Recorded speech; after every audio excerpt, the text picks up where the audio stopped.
Updating our top story now, an Army psychiatrist due to be deployed to Iraq opened fire today at Fort Hood in Killeen, Texas.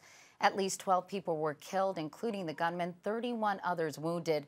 Don Teague is at Fort Hood. And Don, what is the latest from there? Well, we are waiting for a news conference by military officials that was supposed to begin some time ago. We hope to hear more about the shooter in this case. You identified him, 39-year-old Malik Nadal Hassan.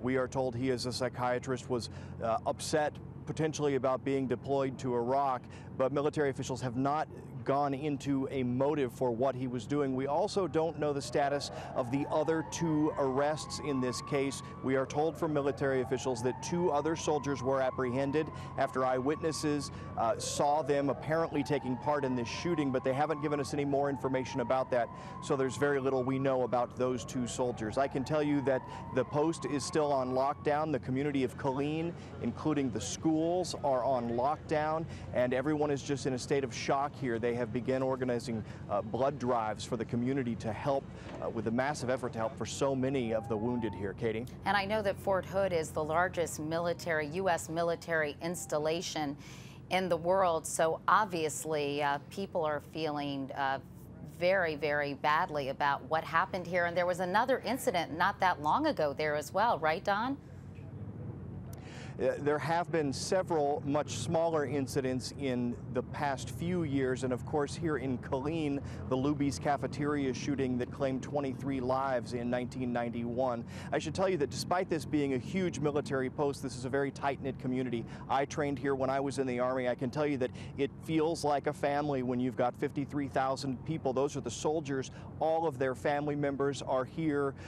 The people who support the military are here. So despite it being such a massive population, it is very tight, and this is very difficult for the people in this area because for now we don't know the identification of those who have been killed and injured, and we presume that most of the family members do not know as well, so everyone is tense here waiting to hear any additional word from the military. Katie? And David Martin is at the Pentagon tonight, and David, I'm just curious, are Pentagon officials perplexed by the fact that this man, the shooter, was an Army psychiatrist who was a drug rehab specialist?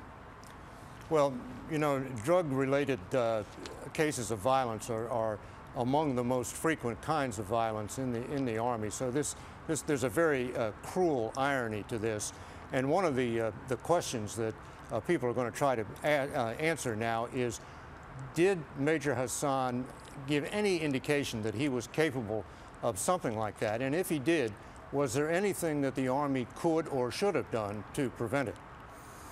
And David, of course, we can't assume that this was the result of any kind of post-traumatic stress disorder. We can't really make those assumptions in terms of his motives, but that certainly has been an enormous problem for U.S. forces and at Fort Hood because it's such a big installation.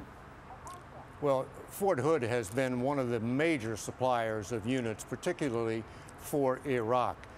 There are right now 3 brigades from Fort Hood in Iraq, plus the headquarters for the 1st Cavalry Division, which is at Fort Hood, is also in Iraq. So they have at any one time tens of thousands of soldiers who are deployed mainly to Iraq, and many of those soldiers, of course, have now made repeat deployments to Iraq, which put not only the soldiers under stress, but their families who have to make do at home under stress. And Don Teague, do we have any updates on the 31 individuals who were wounded? I understand their wounds vary greatly and they are being treated at a number of area hospitals.